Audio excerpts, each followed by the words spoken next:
tell me about the real estate field, because I could be wrong, but there's so much people in real estate these days. How do you differentiate yourself from other people that are doing the exact same thing? Like, for example, I work at a transit company, right? So many of them on the side do real estate. Like, there's lots of transit drivers that do real estate on the side. I'm like, there's so many of you guys. How can I choose which one is the right real estate agent? So how do you make yourself different from other people?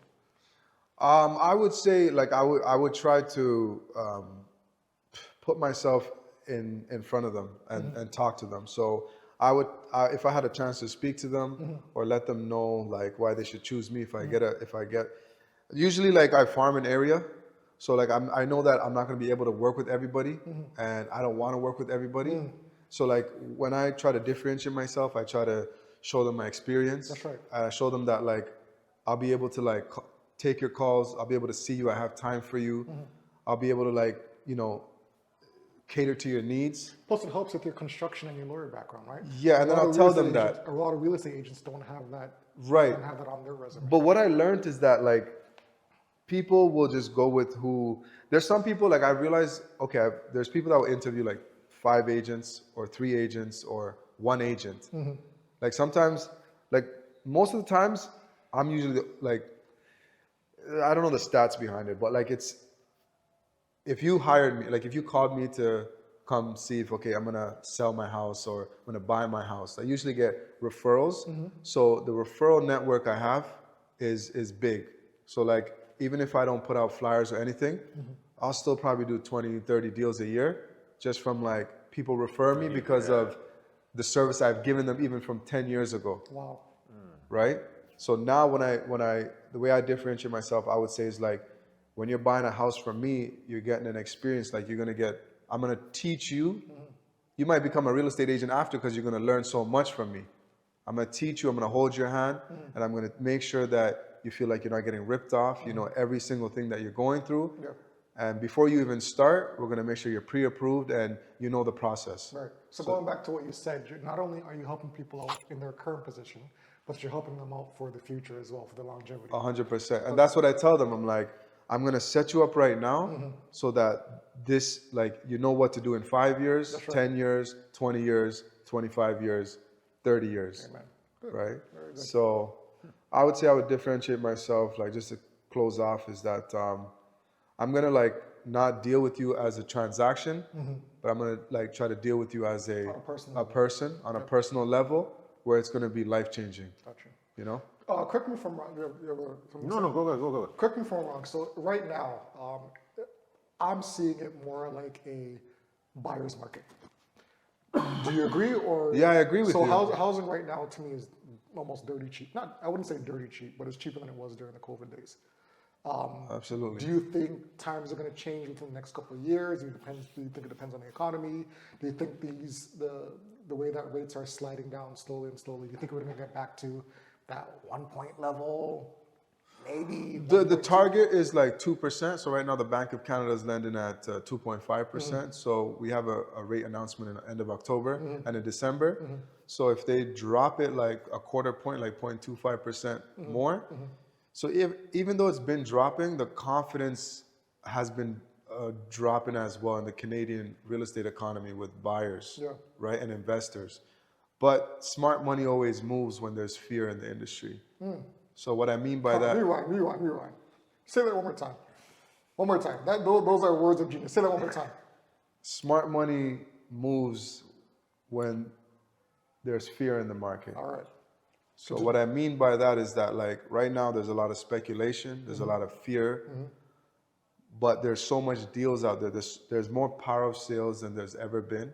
So which means that people are defaulting in their mortgages and the banks are taking their homes and they're selling them. And there's a lot of people who are in financial ruin. Because they've taken on too much credit card debt, outside debt, family, friends debt. And because of debt, when you borrow too much, you won't be able to maintain like mortgages and other things because maybe you had a variable rate mortgage which went up too high because it was at the 1%, like 1.6, 1.7, and then it went to 6%, 7%. So you could have had a payment for like $1,600 Yep.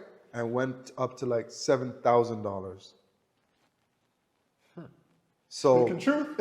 so we're seeing the trickle effect of that Yeah. in the last 2 years. Yeah. Would you recommend for people that are having their 5-year term come up, say this year or next year, and say they have like a 25 or a 30-year mortgage, would you recommend after this first 5 years they switch over to a variable or they do a fixed?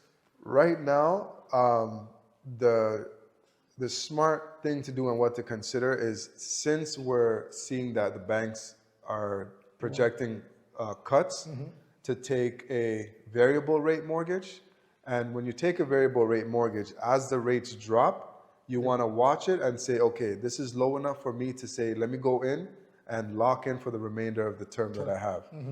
But it also depends on who you are. Like if you want to take that risk, you can just be like, okay, you know what? Let's say 3.8% variable versus like a 4% fixed where your payments are about, let's say $40 to $60 difference, for example. You can say, you know what? That's not a big of a difference. And even if it goes down to like 3.4%, like I'm okay to take this fixed for 3 years. Well, I don't care what the market does. I'm going to fix it so that I know, because what happened was when we took the variable at such a low rate and then the market just kept for 2 years rising. But that's kind of like an anomaly. That doesn't happen often. It doesn't. Right. So that what happened during the COVID time, what you're speaking of, that doesn't happen as frequently as people think. But what I learned from that is that the banks didn't call you and say, we're going to start raising interest rates. Of course not. So go and lock your rate in. Right? And everyone kept calling me and saying, Jay, what should I do? What should I do? I have negative like principal, so they're increasing my amortization. I don't have enough money to pay down my principal. All I'm doing is paying interest, right? So people have lost their home value. People have lost the equity they've had from, like if you have bought a $1.5 million house, it went to $1 million. So you put down $500,000 or 400,000. Your house is not even valued at that, right? And then you're in negative equity. So all you've been doing is paying interest. So the banks have made so much money. And the people that got caught up in purchasing in those peak times, bankrupt, consumer proposals, debt, divorce, like separation. It's caused so much. It's a trickle effect. It's a trickle effect. So right now, unfortunately, someone's downfall is another person's come up. So like, I just look at it like, if you're seeing properties going up for sale that went for like 1.7 and it's at like 1.1, 1.2, 1.3, 4, 500, 600,000. Like some houses took millions of dollars of losses in King City, Oakville. They were in the millions, like went from 3.5 to 2.5. But then if you're looking at like the like, you know, standard family homes, middle class, which they're trying to get rid of type of thing, is like, there was like up to $500,000 in like losses. And the condo market right now, you can enter into the condo market right now easily and get good deals. So this is the argument that I'm having with my wife right now. So our 5-year is up in 2027. Okay. So I'm looking at it where, does it make sense getting another house, or would you want to? Because I like the condo lifestyle, to be honest with you. I don't mind going downstairs and like there's a gym, there's a convenience store, there's an entertainment room. You know what I mean? Yes, you have to go up and down elevators, but I don't mind that at all. Okay. You know what I mean? Like, that's fine with me. So for people that are right now on the fence of whether they should be getting a condo or a house, if you're in that stage where you're just making good enough money. Would you say getting a house is a better investment as opposed to getting a condo? Like, what do you think? It all depends on what you can afford monthly, how much your down payment is, and your lifestyle, like where you are. So her rebuttal is condos, even though it may be cheaper, you're still paying for other stuff on the side, like parking spots. Or your maintenance fee, right? Which doesn't go towards your mortgage, like your principal. That's right. But I would say like, you don't have to mow your grass. You don't have to shovel the snow. You don't have to maintain the space. And that costs thousands of dollars sometimes, right? You don't have to fix your roof, and you have amenities. That's right. You have a gym, you have a sauna, you have a pool, you have security, you have all of that, right? So if you're entering the market, like it depends if you're single and if you're a couple or if you have one or two kids. But once you start running out of the space, like it all depends on the person, like, you know? So when you tell me like, you know, should I buy a condo or a house? If you could buy a house for 400 and a condo for 400, I would say, hell, yeah, go take the house. Because the house will appreciate more than a condo ever will. That's right. Right? Yeah. But that's what I'm saying. Like, okay, now the house is 400, but it's an hour away. Versus the condo, it's in the city. Nearby your work. It's nearby your work. Yeah. So should I sacrifice 2-3 hours a day in commuting, but I can come home to a home versus, boom, 20 minutes I'm home, but I'm going into a condo. Yeah. Right? So I would say the pros and cons is we have to weigh it out and see each person's like lifestyle. Yeah. Real quick, sorry for Go ahead. real quick. So for people that have condos, right? You touched upon the appreciation value. How quickly do condos appreciate? Like say I buy a condo today for like 600,000. Right? Yeah. In like 5 years, how much would that appreciate to? We project like right now it should be at like 5 to 8% appreciation. But if you see like certain years might have like a more of an appreciation than other years. But right now you're catching, if we start from today, if you were to purchase a 600,000 condo today, we're comparing to what is sold in the peak time. So we know that you're getting it for lower than what it would have sold, what it did sell for. So we're projecting that if the rates drop and the demand grows and the economy picks up and the inflation goes down and employment rises, like the employment is low, unemployment is low, we should project like 8 to 10% for the next 5 years. Okay. Right? So we can say maybe it goes up to like 750, 800, but if it's a 2-bedroom, 2-bathroom and the square footage and the location, It's not a good deal. right? So it's not a good deal. So people will look at me and be like, oh, okay, you know what? If I buy for 600,000, that's all I could afford. I don't want to leave the city. I don't want to buy a house. I can make 200,000 profit. But then I tell them the maintenance fee plus the interest is probably going to be like that 200,000 profit that you think you're making. So when you calculate profit, you got to calculate your carrying cost and then minus that from the profit that the gains, the capital gains you're making, which is exempt on a principal residence. So the home that you buy and you live in, you don't have to pay capital gains on in Ontario. I guess what some people do, I guess this would be the most smart thing, is if you're able to maintain the house that you're in right now and possibly purchase not a rinky-dink condo, but a mediocre condo and then rent it out, that's money on the side fee, that's extra income, right? It has the cash flow. Potential. Yeah. So like if you're buying a condo, right, for like 600,000, and then for you're renting it example. out to say some college students. Yeah. So you got to put 130,000 down on a 600K. You're taking a 470,000 mortgage.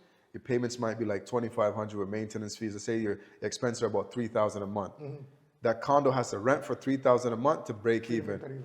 To make money from it, it's got to rent for more than what your total expenses are. But 3,000, that's pretty much average for what people are paying right now. Yeah, so you got to make sure you're getting a 2-bedroom, 2-bathroom, 800 square feet and up with a parking, right? And the location has to give you that rental rate. So if I look at it like this, real estate could be a liability or an asset. A liability is when you're putting hundreds of thousands of down. It's a lot of money. And if let's say if you're not breaking even, like it's zero, then it's just nil. Right? We're going to place it as we're going to bank on it rising up in appreciation. But if you're now paying like, if your payments are like 3,500 and you're only getting 3,000 for rent, you're paying 500 out of your pocket now. So now that becomes a liability. Right? Plus any things that goes wrong, like any damage that you have to pay or the tenant, what if you have a tenant issue? Or if there's a leak? I know somebody that went through that same, I'm not going to name any names, but I know somebody that went through that. Yeah, it's a nightmare. It's an extreme nightmare. And it was an unfortunate situation, so. But I think I just want to mention, like you told me that you're in a condo and you're thinking, okay, we have a renewal coming up in 2 years. I'm in a house. You're in a house. Sorry, you're in a house and you have a renewal coming in 2 years. And you're maybe thinking like, okay, you know what? should we buy a bigger house, or do we, like, I don't know where you are, like downsize or upsize, or? The goal in life is to always upsize. Okay. Right? But obviously, like you said, you have to, what you touched upon, you have to look at where you are in life at that point in time. Okay. Everybody wants to upsize. Definitely. Right? But Do you have a basement that could be rented, or is it already rented? it's rented. It doesn't Okay. have it's not a legal basement, whereas it doesn't have a side entrance. Okay. But you're getting an income from the home you have. That's right. So if you want to get a next property, let's say, right? Don't buy a condo. If you buy a condo and it breaks even, flip it in 2 years. If it goes up 100, 200,000. Got you. Because you didn't pay nothing after you paid your down payment. That's right. It carried itself. It went up. You sold it. You paid your capital gains. You made some profit. If you want to build like real wealth, like long-term wealth, try to get like a multiplex unit, like a home that has like upstairs and downstairs, I think we were talking about that. right? Where now you put 150,000 or 130,000 down, but you're making like maybe 1,000 a month. Now that can pay you take that money and pay down your home. That's right. Or you just have an extra income, $12,000 extra income a year, right? Which can be like a vacation or like, so that's how you invest smartly. Like personally, I would buy a condo just because how low it's gone, if I can get a really good deal. Yeah. But I'm more so like, if I buy a property, I don't look to sell. Like if I'm buying something, I'm looking to hold. So it has to generate, like if I put 100,000 down, I need 1,000 a month. It's funny that you have the mentality because, call it, I guess, I'm in the generation where, see, our parents, Yeah. I don't know if your parents are the same, but when they bought a house, they bought to keep for a long time. Exactly. I think this newer generation, they're all about flipping, buying, flipping. Yeah. And They want the instant gratification. that's right. Right? Now, I don't know if, to me, that's very risky, right? Especially in the market that it is right now, because you're not guaranteed you're going to make a substantial amount of money back. Plus, looking at the repairs that you have to do in that house, right? You have to keep up with that. Where is your mindset on people that continuously flip as opposed to people that buy a house and they stick in there? Like, which?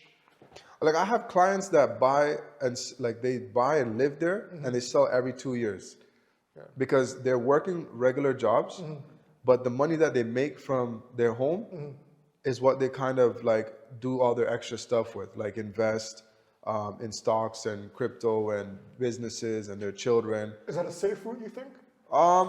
It works for them, Okay. right? Because like their kids are grown and they don't have to like moving and like selling and going. It works for them. Okay. So like if you have 2-3 kids and you're changing schools every 2-3 years, it might be a little tough. Yeah. You might, even though you're making money, you're not really establishing a foundation for your kids, like your kids, right? Yeah. So I think it all depends on like your goals in life, you know? Yeah. Like my goal personally is to be mortgage free, right? Because if something were to ever happen or the economy like crashes or something happens, most people are paying rent or mortgage. Yeah. So now if you don't have like a mortgage and you go to work or something happens to you, you don't need to try to figure out too much because now you're not paying $3,000, $4,000, $5,000, $6,000 a month to keep your home. Yeah. You have Right, some so- sort of nest egg that you can Yeah. rely on. And I tell people renting is not bad, but as long as you invest your money. Like I have clients that rent, but they have 2-3 properties. So the thing about home ownership is like you don't need to live in the home you own. Yeah, but Jay, we live, you know the Caribbean background. Like No, 100%. Caribbean parents are like, you gotta own this piece of land, you gotta own this land, Right, you gotta own this land. right. You can ask any Caribbean parent, they don't really believe in renting. They believe in, I guess it's because of the background that Yeah. they grew up in. Yeah. I don't want to, slavery has a part to do in it. So when they have a chance to own land, they see that you have to hold on to that and don't give it up, as Yeah. opposed to continuing to pay someone else to live on No, their no, roof. I agree. But like as I got older and I got kids and family and stuff, and then seeing what happened with them, I've been through 2-3 crashes now, right? And I just, when people talk about profit, they don't deduct the interest that they've paid to the bank and like the carrying costs and the maintenance. So I tell people, I'm like, investing is you have to know how to invest. Like a home, to me, that you live in is not an investment. Because What do you mean? you're going to work, Yep. and how much of your income is servicing this home? A good portion. Right? Yeah. So how is that an investment? You just have a home that you love, that you live in, and that you enjoy, but it's When not. you can. Yeah, when you can. But if you keep it for like let's say you're on a 3-year term, like you have 2 more years left, how much interest is going to the bank? How much, like the bank owns more of, the goal is to be owning more of the home than the bank does. That's right. Right? Then it can turn into more of a, that's why I tell people, I'll ask you guys a question, I'll revert it to you guys, right? All right. If let's say you had $500,000 owing on your mortgage right now, right? And you win $500,000 lottery. 2 options I'm going to give you. Would you pay off your mortgage in full, or would you buy a property that gives you enough income to pay your monthly mortgage? So my initial answer right away would be to pay off my mortgage. But the smarter one. Okay, that's a good answer. my initial answer. That's a good answer. How about you?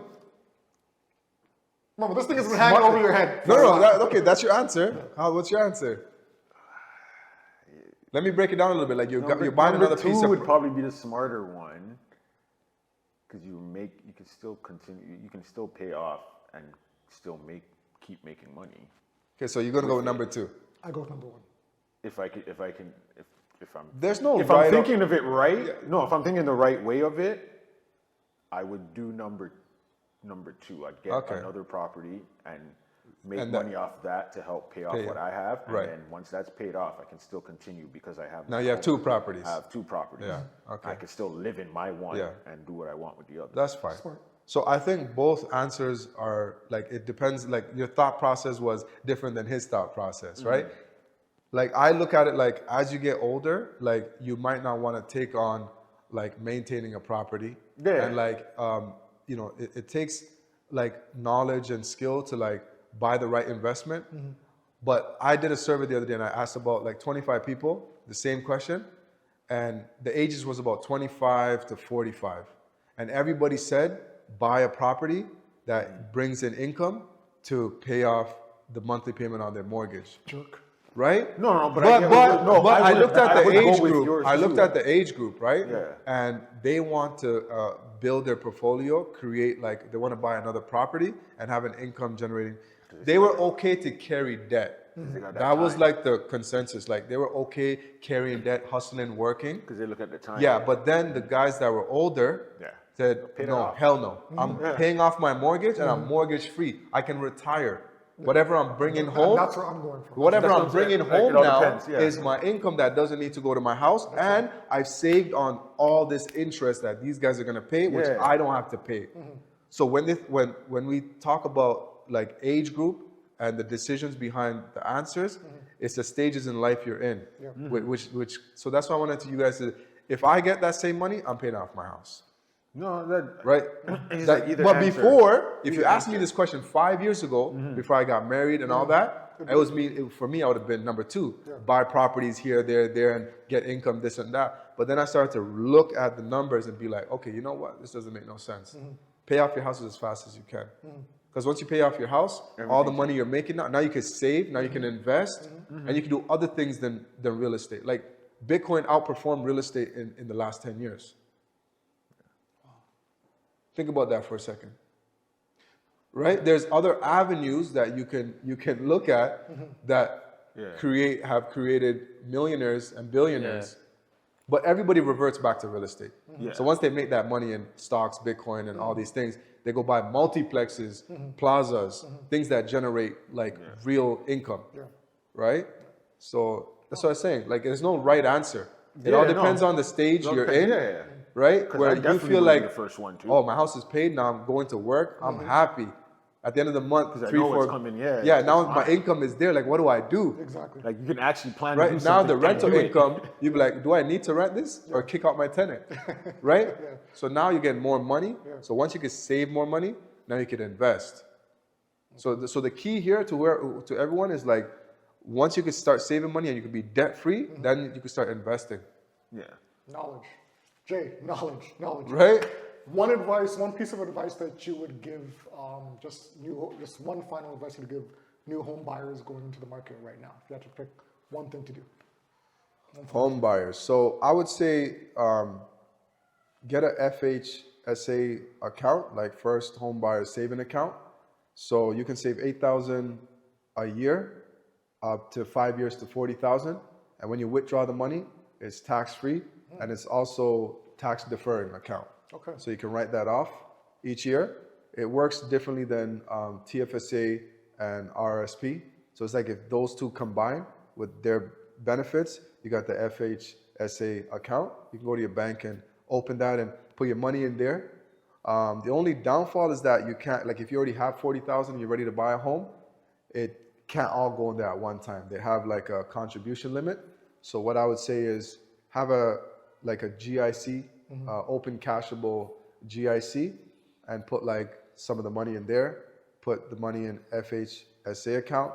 Put some money in, if you have money in your RSP, if you have an employer that contributes to it, it's good to have a registered account because they match your contributions. And GICs are relatively safe, right?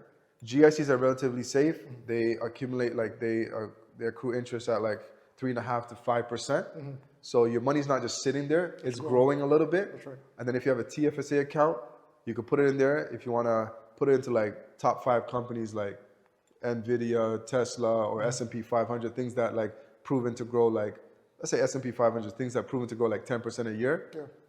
Put some money, like diversify your savings. You can also have a TFSA in your own personal bank Yeah. account, right? Yeah. That probably won't grow as much. Yeah.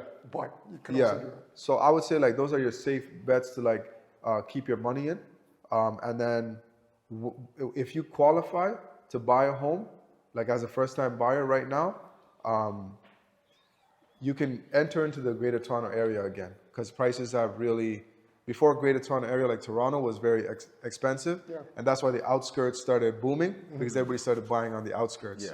So you have a great opportunity to enter like the Greater Toronto area again as a first-time buyer with a minimum 5% down. You are paying CMHC premium, but everybody does if they don't pay less than 20%. If they pay less than 20%. So I would say my advice is if you have anywhere from 20 to 50,000 like minimum down payment saved, and you can qualify to buy a condo or a townhouse, right now is a great time. Within the next 3 months, I would say try to get into the market because I personally think, I don't have a silver ball, but just from like analytics and data and way the policies are going and trending, I think we are going to start seeing a strong 2026, 2027 resurgence of like prices going up and demand exploding again. So, and I think by 2020, 2030, 5 years from now, whatever you buy right now, you're going to make a lot of money. Okay, you heard it here first. Exclusively from Jay. Putting you on the spot, Jay. Hey, Okay, don't worry. Good advice, yo. That's good Yeah, advice. yeah, No, yeah. we appreciate that. We no, appreciate for that. sure. Don't worry, they'll only hold you to it when we blow up. So, Yeah, no, for sure. That's a wealth of knowledge, and we appreciate Yeah. that. But No, do you, for sure. do you deal with land buying? Yeah, I do. So if I want to buy a piece of land somewhere, I'll drop some gems on land. Like corner lots are good because you can get severances. So you can buy one lot, and then if it has access from this street and this street, you can now maybe sever the land, and you can create like 2 pieces of registered titles. really, Yeah. So that's a little gem. I didn't know that. Yeah. So that's a gem to look out for. Okay. And then if you want to buy the land and there's no home on it and it's just land, that's what I'm you got to mostly put 50% down payment or buy it cash, right? The banks won't finance it on a conventional if there's no dwelling on it. If there is a dwelling on it, like a little structure, and it's considered like something that's collateral to the bank, like it's a small home or it's some sort of dwelling, then you can put 20 to 35% down and the banks will finance like 80% to 65% loan to value. Is that just domestically in Canada, or is that something? This is Ontario. Okay, so for someone that wants to, like, say, people that are heavily invested in getting land in the island somewhere. Yeah, I would say most, like, I can't speak on the expertise out of my expertise, but like people that have helped in Jamaica, let's say, or Florida, they would usually put 50% or buy it cash. Okay, it's just a safer reason. RBC, does finance overseas, like in the Caribbean and in Florida and in the States and in Calgary and Alberta out of province. I've done it myself and done it for clients. Okay. So I can say that much on record. Okay. Yeah. Okay. So they will qualify you on your Canadian income to purchase overseas. Okay. Yeah, because like I've discussed with my boy here, 60, 70 years old shoveling snow ain't in the crystal ball for me. Ain't in the crystal ball for me. God bless all the seniors that are not living in seniors' homes and they could still shovel snow and clean up their cars in the morning. I cannot see that for myself, Jay. Yeah. DJ H2, DJ can't see. I don't want to see it. Or you have to have enough money to hire a company to do it for you, yeah. do it for you, right? But some like I've noticed some elderly communities or people who have more seniors in the community, they want to be fit and strong, so they want to like they want to go out there and shovel the snow. Cause my mom was like that. Yeah, my dad was like that. Yeah. You know? Yeah, and it's funny too because you said you're back on Sri Lanka. Yeah, Sri Lanka. So did your parents actually look forward to the wintertime to see the snow and to shovel? I don't know if they look forward to it, but my dad would be out there shoveling the snow, and I'm like, wow, why didn't you just ask me? Like, you know, your kids are there, but he's out there doing it because I think it made him feel like strong, like you know, he likes to be active. So yeah, I find that the Caribbean parents or the Caribbean older generation, like once they see winter come around, like it's like, wow, look at like, dude, yeah, hell you no, get I don't used like to that it. crap. Yeah. I mean, I love my country, don't get me wrong, yeah. but I got a body to preserve. Yeah. All right, well, thank you, Jay, man. Oh, sorry, your handles. How can people reach you, real quick, for any information? So on Facebook is JJ Nathan Simple, and then on Instagram is JJ Luxury Homes and Condos, and on TikTok as well. But I'm active on Facebook and Instagram. Yeah. He is also active in your nearest gym, ruining ankles and dropping 3-pointers on you. It's just letting you know that. You know. I haven't experienced it against me. I've experienced it with me, so I haven't been assaulted on. But yes, you can find him doing that too.